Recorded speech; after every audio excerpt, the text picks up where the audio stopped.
بسم اللہ الرحمن الرحیم۔ تہجد کے وقت اگر آنکھ کھلے تو سمجھ لو کہ بلاوا آسمان سے آیا ہے۔ اگر تمہاری دعائیں رد ہونی ہوتیں تو تمہیں تہجد تک لایا ہی نہ جاتا۔ تہجد وہ معجزہ ہے جس کا کوئی اختتام نہیں۔ تم بس ملنے کا یقین رکھو، کیسے ملے گا، کب ملے گا، یہ سوچنا تمہارا کام نہیں۔ جب تم سجدے میں ہی کئی کئی راتیں رو کر گزار دیتے ہو، وہ ہر اس لمحے کا حساب رکھے ہوئے ہے۔ جب تمہارا دل اتنا اداس ہوتا ہے کہ یوں محسوس ہوتا ہے جیسے اگلی سانس بس آخری سانس ہوگی، وہ جانتا ہے تم تھک گئے ہو، وہ جانتا ہے تم کون کون سی جنگیں لڑ کر یہاں تک پہنچے ہو اور کتنی جنگیں اب بھی تم میں رواں دواں ہیں۔ اللہ کو چھوڑ دو گے تو کوئی چیز ہاتھ نہیں آئے گی۔ جہاں اتنا صبر کیا ہے وہاں تھوڑا صبر اور سہی۔ پھر دیکھو جو اب تک تمہارے نصیب کا حصہ نہیں تھا وہ بھی تم تک پہنچا دیا جائے گا۔ غم نہ کرو، اللہ تمہارے ساتھ ہے۔ ایک ہار پہ ہر اس فتح کو بھول گئے ہو جس سے اللہ نے تمہیں ہمکنار کیا ہے۔ اس کی رحمتوں کو یاد کرو اور ذہن نشین کر لو کہ تمہارا رب ہر شے پہ کامل ہے۔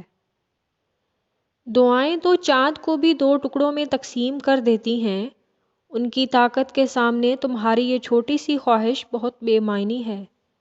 جب تم سجدہ کرتے ہو تو محبت کا حق ادا کرتے ہو، اور جب دعا کے لیے ہاتھ اٹھاتے ہو تو یقین کا حق ادا کرتے ہو، اور محبت کا تو یقین کے بغیر کوئی وجود نہیں۔ جس نماز میں دعا شامل نہ ہو وہ نماز ہمیشہ ادھوری رہتی ہے، تو پھر نمازیں ادھوری رکھ کر خواہشوں کے مکمل ہونے کی طلب کیسی؟ پھر مایوس مت ہو، دل سے نکلی ہوئی ایک دعا ہر گمان کو یقین میں بدل دیتی ہے۔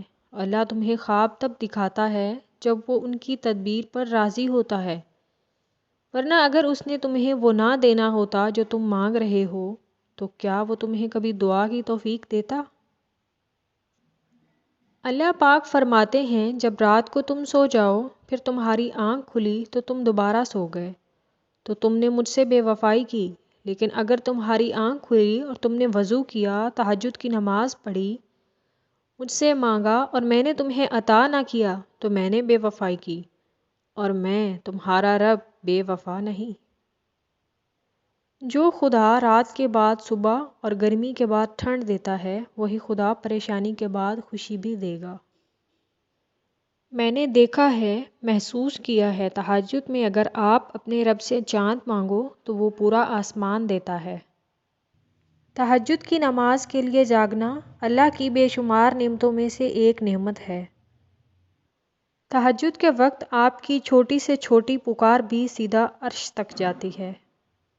تہجد تک تو اللہ لے کر جاتا ہے، کیونکہ تمہاری دعاؤں پہ کن فیکون کی مہر لگنی ہوتی ہے۔ تبھی تو کہتے ہیں تہجد تو سفر ہے کن سے فیکون تک۔ وہ ہر ناممکن کو ممکن کرنے پر قادر ہے، تم نیک نیت سے مانگ کر تو دیکھو۔ سنا ہے کعبہ پر پہلی نظر پڑتے ہی جو دعا مانگی جائے وہ قبول ہوتی ہے۔ اے اللہ ہمیں بھی وہ لمحہ نصیب کر دے، آمین۔